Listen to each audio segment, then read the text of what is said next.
you're certainly the expert in this conversation about robotics as a service. Can you perhaps give us a little bit more background and tell us kind of the conversations you're having around them, please? Got it. So it's a conversation we bring up often with our customers, trying to help figure out how would they like to finance their sell, if you will. Robots as a service, probably one of the more BS things we've come up with so far. But let me back up a little bit. If you buy your robots on a regular lease, it's a CapEx, capital expense. The advantage of robots as a service is you can do it as an OpEx. So it doesn't hit your liability. Current tax laws keep it from being a liability on your books. So if you're owned by an investment firm, they like that robots as a service model because their balance sheet, their EBITDA looks a little better. The other advantage with robots as a service is if you're a plant manager running or plant engineer running a plant, you have the authority to go spend $150,000 a year on salaries. I'm just making up a random number. Yeah. And you need to go spend $40,000 to do a particular task.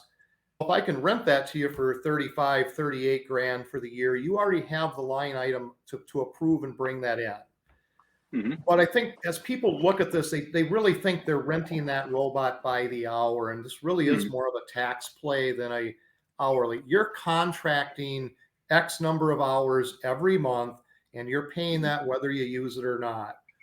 Yep. Most of the models at the end of your contract, you have a couple months to use up any unused hours.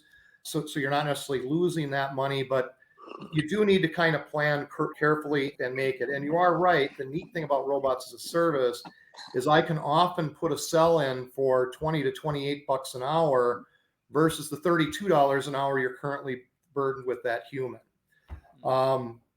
Our goal isn't to replace humans. We're trying to redirect humans in the factory, give them safer, better jobs that use their brains. And robots as a service is a way to help reutilize that labor force that you currently have. Now, I say that it's a little bit of BS because we often do this robots as a service bid so the CFO can go, well, if I just buy it outright, I save $100,000 over 5 years. Yep. He now gets to put $100,000 in his bonus column and shows the board how much money he saved. So this is actually a tool we use the plant managers to give to the CFO to get the CFO over the burden of we don't have money. Now we're helping the CFO show how he's earning his bonus. So when you understand the politics of it helps. Now, there's a huge advantage to doing robots as a service as we take on all the responsibilities for maintaining that cell. So your annual maintenance, your occasional downtimes, if the robot goes down, we actually pay you by the hour that it was down. So companies do like that. Now, I'm talking more about traditional cobots and industrial arms. Like we're hoping to see about 10% of our customers take on robots as a service. We think it's great for about 10% of that market. It's bringing in about 40% of our customers, though, by offering it. So the fact that they have this as a choice gets them to the table a little bit faster, and we're helping them make a decision sooner. Now, there's a huge exception with this. We think AMRs are a perfect model for rental. They're high wear, they need constant maintenance. Depending on your environments, people might be crashing into them. Your situation change. You have wheels that are hitting pavement that, like your car, they wear out after a while.